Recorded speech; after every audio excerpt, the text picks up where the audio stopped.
नमस्कार प्यारे दोस्तों, आज एक और बेहतरीन वीडियो के साथ आप लोगों के साथ जुड़ चुका हूं। तो हमने बात की थी कि कल एक विशेष वीडियो लेके आऊँगा। तो हम बात करते हैं एंथ्रेक्स। ये एक प्रकार से जानलेवा बीमारी है जो एक पशु से दूसरे पशु में फैल जाती है।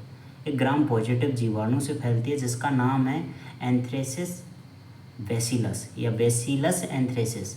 अब ये एक प्रकार से भेड़ में, गाय भैंस बकरी सब में फैल सकती है, लेकिन मुख्यतः भेड़ में देखने को मिलती है।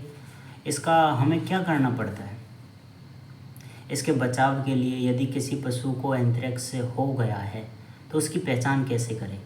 पहली बात तो यदि किसी पशु को एंथ्रेक्स है तो उसके प्राकृतिक छिद्रों से नाक, कान, मुंह, गुदा मार्ग है, उनसे ब्लड लगातार निकलता रहेगा, ब्लड लॉस होता रहेगा और मुख्यतः ब्लड की क्लॉटिंग नहीं होगी। तो इस वजह से पशु की मृत्यु भी हो जाती है, जिसके कारण पशुपालक को बहुत ही लॉस होता है। तो इस पे हमें विशेष ध्यान देने योग्य बात है कि यदि पशु को एंथ्रेक्स हो जाता है तो उसका एक तो टेम्परेरी ट्रीटमेंट हो पाता है, या उसका प्रॉपर ट्रीटमेंट अभी तक है ही नहीं। यदि किसी पशु को एंथ्रेक्स हो जाता है तो निश्चित रूप से वो थोड़े दिन में मर जाएगी। तो हमें उस चीज़ के लिए हमें क्या करना पड़ता है कि एंथ्रेक्स से बचाव ही उपचार है। यदि उसको बचा के रखेंगे तो आप उपचार कर सकते हो, उसका बचाव ही उपचार है। तो हमें क्या क्या करना पड़ता है, क्या क्या सावधानी रखनी पड़ती है? एक तो यदि पशु को एंथ्रेक्स से बचाना है तो सर्वप्रथम अपने जो बाड़ा है, जहाँ पर आप पशु को रखते हैं, वहाँ पर क्या करेंगे, साफ़ सफाई का विशेष ध्यान रखें।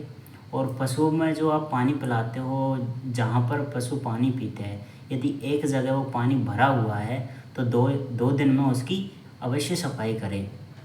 और जो आप चारा पानी डालते हैं तो उनकी भी साफ़ सफाई रखें, विशेष रूप से साफ़ सफाई रखें।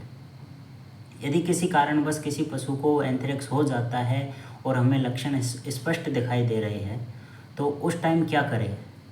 एक तो पशु को और पशुओं से दूर रखें और मृत्यु के बाद उसका पोस्टमार्टम ना कराएं। संभव हो तो उसका पोस्टमार्टम न कराएं, क्योंकि यह पशुओं से मनुष्यों में भी फैल जाती है। जिसके और यदि आप पोस्टमार्टम करवाओगे तो हॉस्पिटल के समीप आसपास के क्षेत्र में यह तेज़ी से फैलती है, जिसके कारण और पालकों को भी नुकसान हो सकता है। इस चीज़ें आपको विशेष ध्यान देना होगा। और इसमें हम एक चीज़ ऐड कर सकते हैं, यदि पशु को एंथ्रेक्स है तो उसको लगातार एंटीबायोटिक्स दें। 3 या 4 दिन तक आप ऑक्सी दे सकते हो, 30 ml IM, राइट।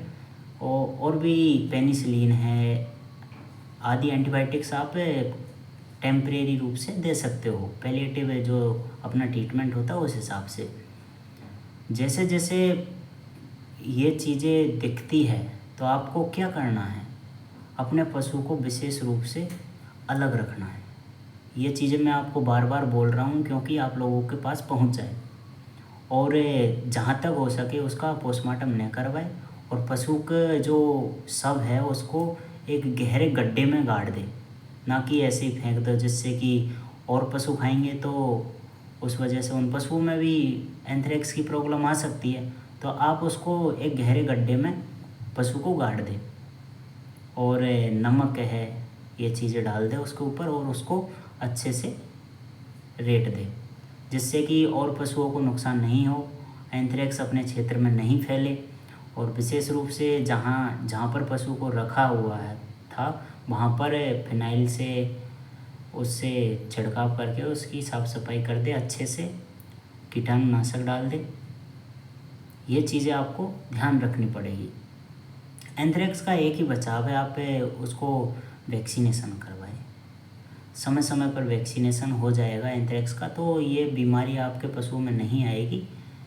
यही इसका बचाव है। और मैं तो प्रभु से सबसे यही निवेदन करना चाहूँगा, भगवान से भी यही प्रार्थना करता हूँ कि एंथ्रेक्स एक बहुत ही खतरनाक बीमारी है जो आपके पशुओं में कभी ना आए। उम्मीद करता हूँ कि ये जानकारी आप लोगों को अच्छी लगी होगी और आप आगे भी शेयर करेंगे कि एंथ्रेक्स से कैसे बचा जा सकता है।